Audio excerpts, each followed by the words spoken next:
Olá, muito boa noite a todos, na graça e na paz do nosso Senhor Jesus Cristo. Espero que todos vocês estejam bem, peço aí desculpas pelo atraso, mas aqui estamos nós para nossa reflexão. E hoje nós vamos encerrar a nossa série de meditações na carta que o apóstolo Paulo escreveu aos Colossenses, tá certo? Final de semana, nós ainda não podemos estar presencialmente às sextas-feiras, mas creio que logo a curva de contaminação aqui em Rio Preto já vai começar a cair e nós poderemos voltar com o nosso culto presencial às sextas e a nossa escola bíblica que também está de recesso, ok? Então vamos juntos meditar na palavra do Senhor. Deixa eu só tirar um som aqui para não ficar nos atrapalhando. Muito bem.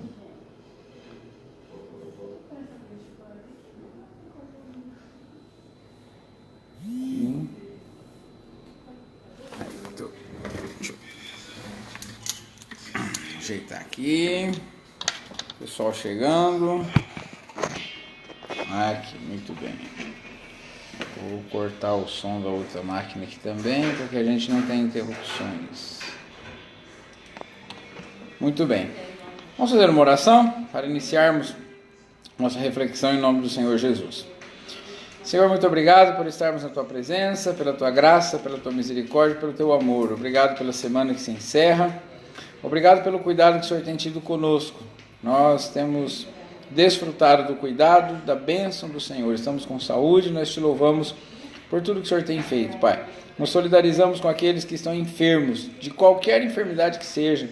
Pedimos a Tua graça, a Tua bênção, a Tua misericórdia, Pai. Que o Senhor entre com providência, dando cura e libertação, manifestando o poder que há no nome de Jesus Cristo para curar e para libertar, Senhor, as famílias que estão de luto, também porque perderam seus entes queridos, seja também por qualquer motivo, que o Senhor esteja consolando, confortando o coração de cada um, que nesse momento de dor eles sintam um abraço, o consolo e a presença do Senhor para atravessar esse momento de dificuldade, Pai. Nós vamos meditar na Tua palavra agora. Te agradecemos pela oportunidade de meditarmos nessa carta tão importante para nós, para compreendermos a suficiência da obra e da manifestação de Jesus Cristo na nossa vida. Nós te agradecemos pela vida do Teu servo, o apóstolo Paulo, que nos deixou esse texto tão importante, tão precioso, e pelo Teu Espírito Santo que tem ministrado ele aos nossos corações. Pedimos que o Senhor fale conosco nessa noite, em nome de Jesus, para a Tua glória. Amém. Amém. Muito bem. Vamos lá, irmão Joaquim está com a gente. Deus abençoe, irmão Joaquim. E vamos ao texto. Colossenses, capítulo 4, a partir do verso 7 e até o verso 18, que é o final da nossa carta. Quanto à minha situação, Tíquico, irmão amado, fiel ministro e conservo no Senhor, lhes dará as informações. Eu estou enviando com o expresso propósito de lhes dar conhecimento da nossa situação e de alentar o coração de vocês. Com ele estou enviando Onésimo, o fiel e amado irmão que é da igreja de vocês. Eles contarão a vocês tudo o que está acontecendo aqui. Aristarco, que está preso comigo, manda saudações. E também Marcos, primo de Barnabé. A respeito dele, vocês já receberam instruções. Se ele for até aí, recebam-no bem. Também Jesus, conhecido por justo, manda saudações. Estes são os únicos da circuncisão que cooperam pessoalmente comigo pelo reino de Deus. Eles têm sido meu consolo. Epáfras, que é da igreja de vocês, manda saudações. Ele é um servo de Cristo. Ele é um servo de Cristo Jesus, que está sempre lutando por vocês em oração, para que vocês se conservem maduros e plenamente convictos em toda a vontade de Deus. E posso testemunhar a respeito de Epáfras, de que muito se empenha por vocês, pelos de Laodiceia e pelos de Hierápolis. Lucas, o médico amado, e também Demas mandam saudações. Saúdem os irmãos de Laodiceia, bem como Ninfa e a igreja que se reúne na casa dela. E depois que esta carta tiver sido lida entre vocês, faça com que seja lida também na igreja dos Laodicenses. E vocês leiam também a carta que vier de Laodiceia. E digam a Arquipo E digam a Arquipo, atente para o ministério que você recebeu no Senhor, cumprindo bem a sua tarefa. A saudação é de próprio punho. Paulo, lembrem-se das minhas algemas. A graça esteja com vocês. Muito bem. Nós precisamos de Deus. Todos nós precisamos de Deus, não é? O irmão Felipe também está conosco, lá de Adolfo. Mas nós também precisamos de pessoas. Nós precisamos de amigos, precisamos de gente que nos ajude. A obra de Deus, a vida cristã, a vida em sociedade, ela é impossível de ser vivida na solidão. Todos nós precisamos de pessoas, precisamos de gente amiga, precisamos de amigos que sejam nossos companheiros, não é? Mas dificilmente conseguiremos colecionar uma grande quantidade de amigos. Amigos são escassos, bons amigos são muito escassos, né? Talvez você não consiga contar nas duas mãos. Irmão Odete com a gente, irmão Toninha também. Talvez você não consiga contar nas duas mãos aí o número de amigos que você tem. Se você tiver, louvado seja o Senhor por isso. Porque a amizade também não é algo que aparece do nada. A amizade ela é cultivada, a amizade ela é construída, uma amizade ela é plantada, regada, cuidada. É muito comum nós vermos pessoas querendo colher aquilo que não plantaram, não é? Reclamam de que não têm bons amigos, mas não construíram boas amizades. Então, quando a gente reconhece que precisa de pessoas, que precisa de amigos, quando a gente sente a necessidade de pessoas que nos ajudem na caminhada, na vida cristã e em todos os aspectos da vida, é preciso que nós saibamos que uma boa amizade é resultado de muito esforço, de trabalho. Um dos exemplos que eu acho muito interessante na Escritura é o exemplo do rei Josafá. A Bíblia conta a história de Josafá, que quando ele assume o trono, ele sai por todo Israel e Judá, restabelecendo o culto, santificando o povo, destruindo a idolatria, reconstruindo altares, levando o povo de volta à adoração. Passado um tempo, a cidade de Jerusalém é cercada. Solange Gomes está com a gente, mas Solange, Deus abençoe, seja bem-vinda. A cidade toda é cercada por um exército muito grande, formado por 3 povos diferentes. E o rei Josafá se vê numa situação muito difícil. E aí então ele convoca o povo para orar e jejuar.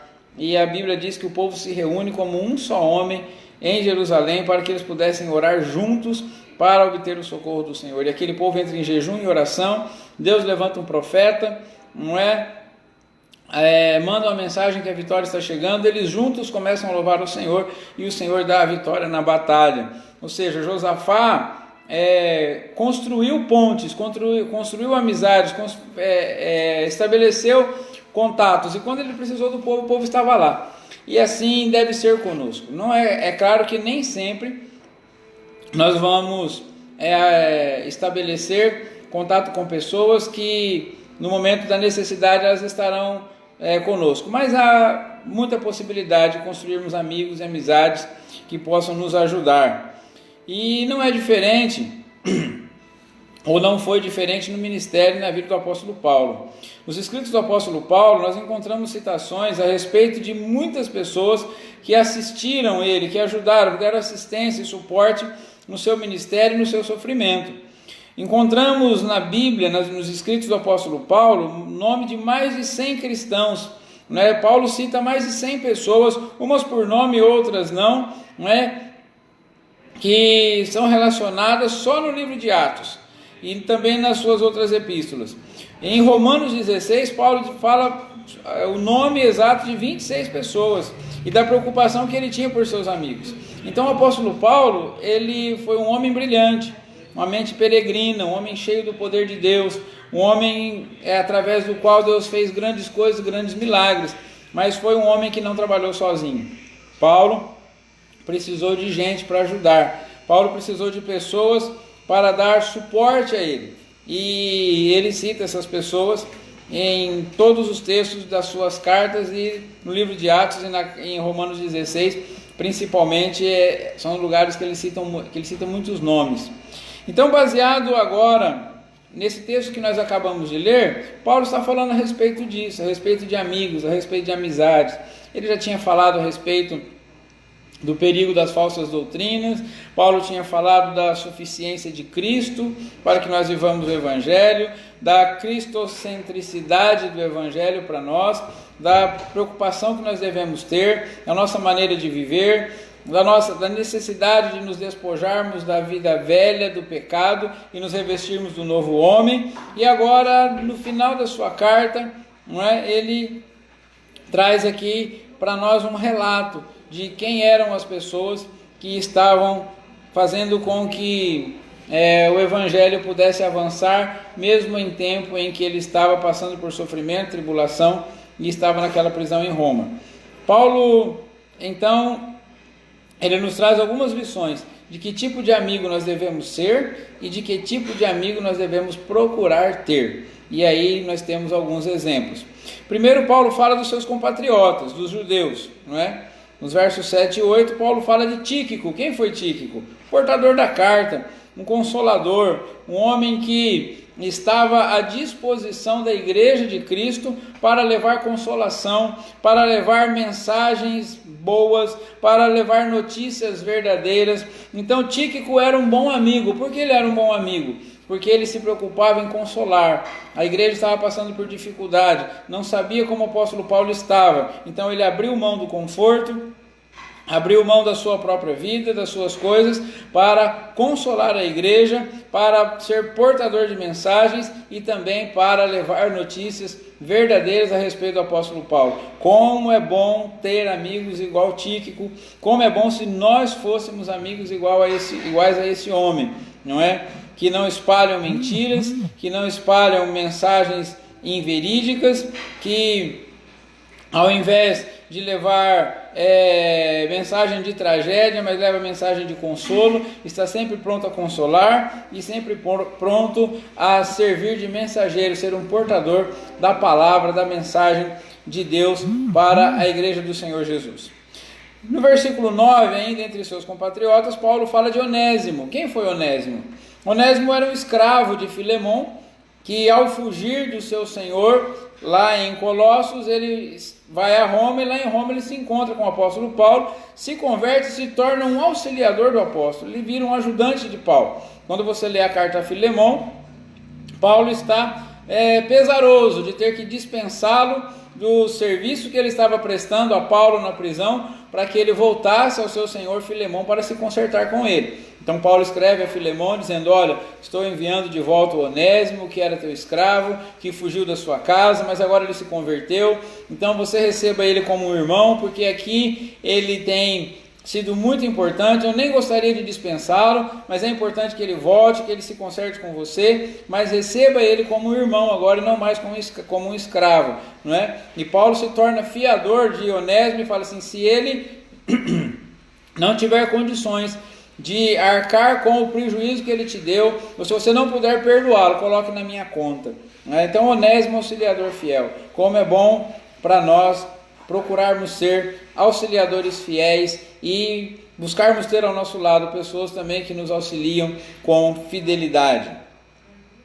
Nos versos 10 e 11, o apóstolo Paulo fala de mais 3 compatriotas: Aristarco, Marcos e Jesus o Justo. Aristarco não sabemos muito dele, mas sabemos que ele era um homem também consolador. Estava junto com o apóstolo Paulo prestando assistência e consolo a ele. Assim também como Jesus o Justo, um homem que não sabemos muita coisa, mas era companheiro de aflição no apóstolo Paulo. Mais importante nós notarmos aqui a presença de Marcos. Quem foi João Marcos? João Marcos era primo de Barnabé, não é? João Marcos é aquele que na primeira viagem missionária, ele não quis continuar com os apóstolos, desistiu, não é? Voltou para casa. Quando Paulo e Barnabé vão empreender a segunda viagem missionária, e Barnabé quer levar João Marcos, Paulo não aceita, não é? E por isso eles se desentendem, Barnabé e Paulo, tanto que Barnabé e Marcos vão numa viagem, enquanto Paulo e Silas vão para outra viagem. Aí vocês têm lá o episódio da cidade de Filipos e assim por diante, não é? Mas aqui, quando Paulo está preso em Roma, né, essa prisão acontece depois da sua terceira viagem missionária, o apóstolo Paulo está junto com Marcos. Então Marcos era um bom amigo, um amigo que sabia perdoar, e o apóstolo Paulo, um amigo que sabia pedir perdão. Paulo rejeitou João Marcos em certa feita. João Marcos voltou atrás, mas se consertaram. Bons amigos devem saber pedir perdão, bons amigos devem saber perdoar, além de consolar e além de serem companheiros na aflição. Agora o apóstolo Paulo, a partir do verso 12, ele começa a falar de outros amigos, mas agora são amigos gentios, não são mais amigos judeus assim como ele, mas amigos estrangeiros, pessoas de outra nação, de outras nações, que também se tornaram amigos. E a primeira pessoa que o apóstolo Paulo cita, nos versos 12 e 13, é a pessoa de Epáfras. Epáfras era o homem que provavelmente plantou as igrejas de Colossos, Hierápolis e Laodiceia, as igrejas do Vale do Rio Lico, não é? Ele, junto com Filemão, talvez tenham conhecido o evangelho em Éfeso, quando Paulo pregou lá e fundou a igreja de Éfeso, e a partir de Éfeso eles influenciaram toda a circunvizinhança dessa grande cidade. E Epáfras é quem tinha ido até o apóstolo Paulo para falar a respeito dos problemas. Ele não estava voltando com a carta à igreja de Colossos agora, né? Provavelmente Paulo escreveu Filemão e Colossenses, entregou para Aristarco, falou, leva essa carta. Talvez Epáfras tenha ficado mais um pouco com o apóstolo Paulo para fazer um estágio, não é? E um treinamento um pouco mais intensivo para continuar pastoreando e servindo aquelas igrejas. Mas o que chama a atenção na vida do amigo Epáfras é que ele era um homem de oração e edificador da fé da comunidade. Um homem através do qual a fé da comunidade era edificada, era alicerçada, e era um homem de oração. Você quer ser uma pessoa de oração? Ande com gente que ora. Você quer desenvolver uma vida de oração? Tem amigos que gostam de orar, não é? E você quer que seus amigos orem? Dê o exemplo, seja você uma pessoa de oração. E Epáfras era uma pessoa de oração. E o Warren Wiersbe, no seu comentário, ele nos ajuda a entender como que Epáfras orava, como era essa vida de oração de Epáfras. Primeiramente, Epáfras orava constantemente. No verso 12 fala que ele orava continuamente. Ainda no verso 12, nós aprendemos que Epáfras orava fervorosamente, ele se esforçava sobremaneira. O termo que o apóstolo Paulo usa aqui para falar da maneira com que Epáfras orava, com o fervor da oração dele, é o mesmo termo que é usado para a oração de Jesus do Getsemane, em Lucas 22. É uma oração agonizante, é uma oração agônica, é uma oração em que é empreendido um grande esforço. Conta-se que David Brainerd, quando orava pelos índios peles vermelhos, ele orava ajoelhado na neve e a sua camisa suava tão fervorosamente que era a oração de David Brainerd. Eu e você precisamos orar assim. Epáfras também orava pessoalmente. Epáfras não orava de maneira genérica, ele sabia para quem aquela oração dele estava sendo direcionada. Ele orava claramente. Também no verso 12, no verso 13 ele orava sacrificialmente. No texto fala que ele muito se preocupava com aqueles irmãos. E essa expressão no original, dessa maneira sacrificial, muito se preocupa, pode ser traduzida como aflição. Ele muito se afligia, era um homem que estava constantemente preocupado em favor dos irmãos da igreja de Colossos. A vida de oração, a verdadeira oração, é uma oração difícil. Não existe vida cristã, não existe o viver na presença de Deus sem sacrifício. A salvação é pela graça, nós recebemos a salvação de graça, mas viver com Jesus é viver uma vida de sacrifício, é uma vida de leitura da palavra, uma vida de consagração, uma vida de jejum e vida de oração. Se nossa vida cristã não é assim, não pode ser chamada de vida cristã, não é? E Jesus, quando orava, ele suou grandes gotas de sangue. Paulo travava grandes lutas ao orar pelos Colossenses. Lá em Colossenses 2:1 ele fala que orava de forma agônica. E o irmão Epáfras, o amigo Epáfras aqui, era um irmão que também se afligia por aqueles irmãos lá. Um grande amigo, um amigo de oração. Você precisa ter amigos que oram, amigos que oram por você, amigos que oram por você constantemente, fervorosamente, pessoalmente, claramente e sacrificialmente. E você também precisa orar por seus amigos. Você precisa orar por seus amigos dessa mesma forma, para que nós possamos juntos edificarmos a igreja do Senhor Jesus, para que possamos juntos construir um grande movimento de oração. A igreja brasileira precisa orar, a minha igreja precisa orar, a tua igreja precisa orar. Nós precisamos de mais oração e de mais gente orando. Nós estamos numa crise muito grande de oração, tem muito pouca gente orando. E nesses momentos agora de pandemia, algumas pessoas começaram a orar mais, mas só estão orando por causa da pandemia. Se a pandemia acabar, acaba a vida de oração junto. E nós precisamos resgatar o ministério da oração. Seria interessante se vocês começassem grupos de oração pelo WhatsApp, que agora está proibida a aglomeração. Pode ser pelo WhatsApp, pode ser por outra rede social, não é? Pode ser pelo Zoom. Dá para fazer reunião de oração pelo Zoom hoje, não é? Tem tantos recursos disponíveis, mas é importante que amigos se reúnam para orar, amigos que oram uns pelos outros e que oram pela igreja do Senhor Jesus. Agora, no verso 14, Paulo apresenta um outro amigo aqui para a gente, que é Lucas.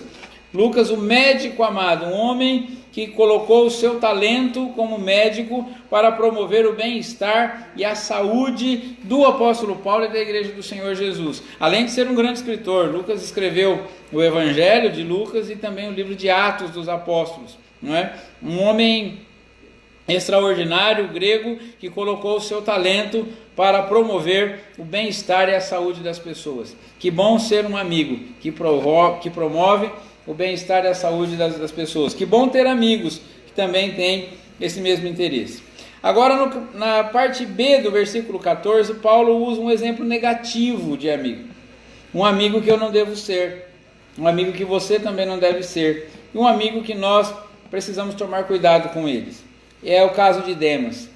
Demas é citado muito brevemente no livro de Atos, nas cartas do apóstolo Paulo, mas em 2 Timóteo, capítulo 3, se eu não estou enganado, quando Paulo está falando do final da sua carreira, ele diz que Demas havia desamparado ele.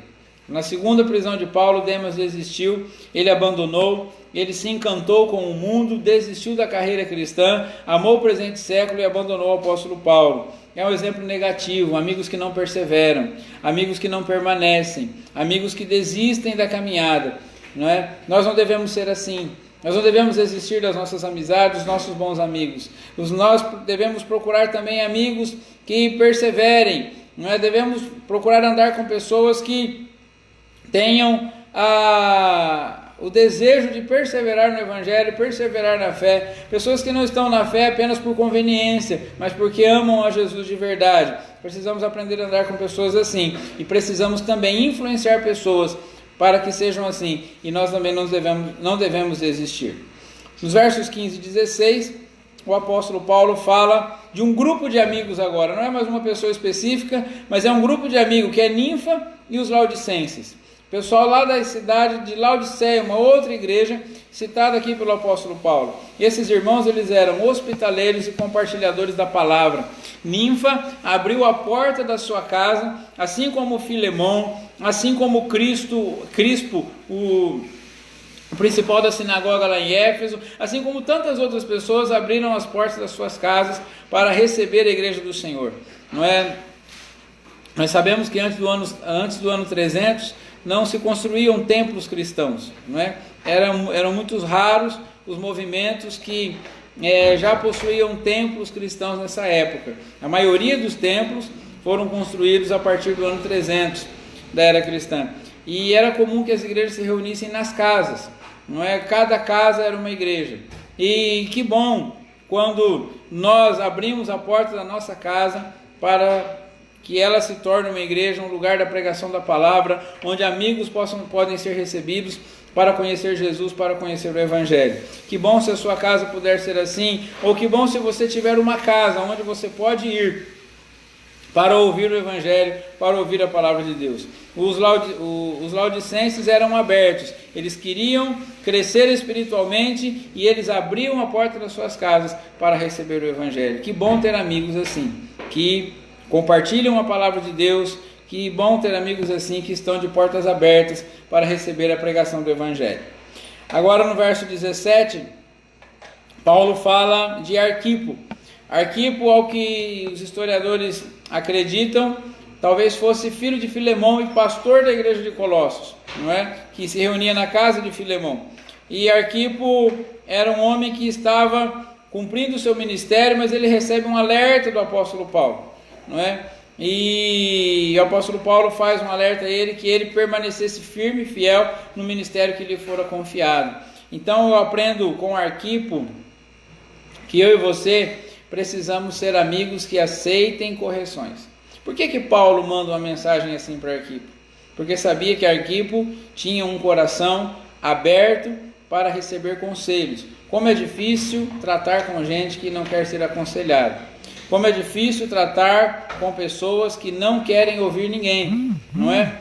O apóstolo Paulo não perderia tempo em falar com alguém que tivesse cabeça dura, mente fechada, não é, que não quisesse ouvir conselhos de ninguém, mas ele olha a situação de Arquipo e fala assim: Arquipo está indo bem e ele precisa de um conselho. Então ele avisa ao pessoal da igreja de Colossos: olha, falem com Arquipo, pede para ele, para que ele permaneça fiel ao ministério que lhe foi confiado. Eu e você precisamos ser como Arquipo, precisamos ser amigo que ouça os outros amigos. Você tem amigo que não gosta de ouvir ninguém? Você é uma pessoa que não gosta de ouvir as outras pessoas? Que tipo de amigo é você no que diz respeito a ouvir conselho dos outros? Não é? Você sempre tem razão? Você sabe de tudo? Tem resposta para tudo? Quando as pessoas vão falar com você, antes de terminarem de falar, você já respondeu? Se não respondeu, está pensando na resposta que vai dar e nem está prestando atenção no que a pessoa está falando? Que tipo de amigos nós somos? Não é? Arquipo era um homem aberto a ouvir admoestação e também é um homem disposto a crescer ministerialmente. Eu e você precisamos ser amigos assim. E por último aqui, no verso 18, Paulo fala de si mesmo agora. O apóstolo Paulo, ele fala que está fazendo a saudação de próprio punho. Nós sabemos que nem todas as cartas de Paulo foram escritas por ele, não é? Escritas por ele, eu digo no sentido de edição, de redigir a carta. A maioria das cartas do apóstolo Paulo ele ditava e um amanuense escrevia, até porque Paulo estava algemado, não é? Nesse texto aqui Paulo fala para que os irmãos lembrem-se de suas algemas. Então depois que a carta foi toda redigida, o apóstolo Paulo fala assim: deixa eu finalizar agora. E aí Paulo pega e escreve, fala: olha, essa saudação é do meu próprio punho, eu, Paulo, estou escrevendo. Lembrem-se das minhas algemas, que a graça esteja com vocês. E com o apóstolo Paulo nós aprendemos que nós precisamos ser e ter amigos que se preocupam mais com os outros do que consigo mesmo, não é? Bons amigos colocam o bem-estar dos outros em primeiro lugar. Para eu ser um bom amigo, eu tenho que me preocupar mais com o bem-estar dos meus amigos do que com o meu próprio. Eu preciso ter amigos que façam a mesma coisa por mim, não é? Porque o apóstolo Paulo, ele deu exemplo de sacrifício pelo Evangelho. O apóstolo Paulo estava numa prisão por causa do Evangelho apenas, mas mesmo assim, ele abençoava os seus amigos em meio às dificuldades. Não se envergonhava de falar dos seus sofrimentos e também não se envergonhava de pedir ajuda. O apóstolo Paulo, mesmo sendo um grande pregador do Evangelho, um grande plantador de igreja, um homem muito sábio, ele pede oração para a igreja, ele pede para que a igreja ore por ele, ele pede ajuda a Timóteo, ele pede ajuda a Marcos, ele pede ajuda a todas aquelas pessoas. Ele não tem vergonha das suas fraquezas, das suas algemas, das suas dificuldades. Bons amigos precisam se abrir com os seus amigos, que também são bons amigos. É preciso que você abra o coração. Há momento que você precisa colocar sua cabeça no peito de um amigo e chorar. Há momento que você precisa entregar o seu peito para um amigo encostar e chorar. Não é? Nós sabemos que nós temos fraquezas, temos fragilidades e precisamos compartilhá-las. E o apóstolo Paulo não teve vergonha de fazer isso, nem de ajudar e nem de pedir ajuda. Eu quero concluir essa nossa série em Colossenses e essa nossa reflexão de hoje dizendo que ninguém é bom sozinho. Todos precisamos de amigos que nos ajudem a crescer e a evoluir. Mas amizades não vêm prontas, como falei aqui no início. Elas precisam ser construídas. Então que o Senhor Jesus, o nosso melhor e verdadeiro amigo. Quem é o melhor exemplo de amigo que nós temos? Além desses exemplos todos que nós vimos aqui. Aristarco, Epáfras, Arquipo, Lucas, quem mais? Marcos, Jesus, Tíquico, Onésimo, o próprio apóstolo Paulo, mas além de todos esses grandes e bons exemplos, o maior exemplo de amigo que nós temos é o Senhor Jesus, não é? Nós cantamos, quão bondoso amigo é Cristo, não é? E o próprio Senhor Jesus falou assim, que não nos chamaria mais de servos, mas de amigos, porque os servos não sabem o que faz o seu Senhor, mas a nós Ele revelou tudo aquilo que Ele veio fazer nesse mundo, Ele revelou toda a sua obra, o Espírito Santo está a cada dia nos descortinando os mistérios de Deus. Ele é o nosso verdadeiro amigo, e que nós possamos em Cristo, o nosso melhor e verdadeiro amigo, a expressão exata da plenitude de Deus, que Ele, através do seu Espírito Santo, que é o nosso Consolador, nos ajude a sermos também bons amigos e a construirmos também boas amizades. No livro de Provérbios, no capítulo 17, no verso 17, está escrito: o amigo ama em todo o tempo, e na angústia nasce o irmão. Tá certo? Que você possa ser um bom amigo, que você possa construir boas amizades. Eu tenho bons amigos, graças a Deus, ao longo da minha vida, Deus tem me dado bons amigos. Alguns eu vejo muito pouco, né? Outros eu vejo mais, mas eu tenho tido bons amigos, e que bom poder ter bons amigos, né? Que bom é saber que tem pessoas que me amam, que oram por mim, e que eu posso contar com elas, e elas também sabem que podem contar comigo em todo o tempo, né? E a gente consegue manter, às vezes até a distância. Tem amigos meus que moram longe, não é? Mas ainda assim não nos esquecemos uns dos outros, não é? E eu vou deixar uma dica aí, aquele bom amigo que faz tempo que você não fala com ele, será que não seria legal você mandar uma mensagem agora, não é? Será que não é legal dar um telefonema, perguntar, você está bem? Eu tenho amigos que me ligam para dizer assim, estou te ligando apenas para ouvir a sua voz, não é? É um grande amigo que eu tenho, e isso eu vou citar por nome, meu irmão mais novo, Neri. Não é? Às vezes ele me liga só para falar assim, estou te ligando só para ouvir sua voz, que eu estou com saudade de você. Não é? É um grande amigo, e é meu irmão ainda. Não é? Então é importante, talvez aí hoje seja o dia de você ligar para algum amigo, tá bom? E então, seja um bom amigo, construa boas amizades. A vida cristã não se faz sozinha, não é? Tente se afastar de amizades tóxicas, tente se afastar de amizades que querem apenas destruir você, te afastar de Deus. Tome muito cuidado com más amizades.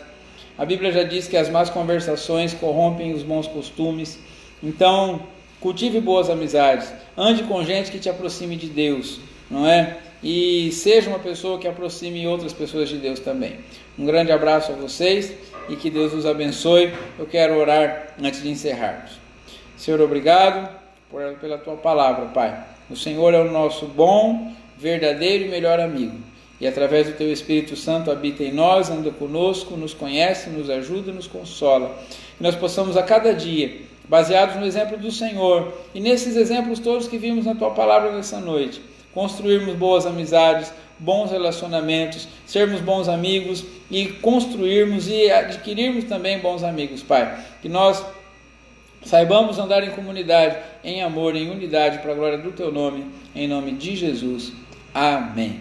Um grande abraço, Deus nos abençoe. A irmã Lourdes entrou também, não é? A Stephanie também entrou. Um grande abraço a todos que estiveram conosco aí. Fiquem na paz do Senhor Jesus. Esse vídeo será postado também no canal do YouTube. Se você puder nos ajudar a divulgar lá, compartilhe, se inscreva e tenha um final de semana abençoado em nome de Jesus.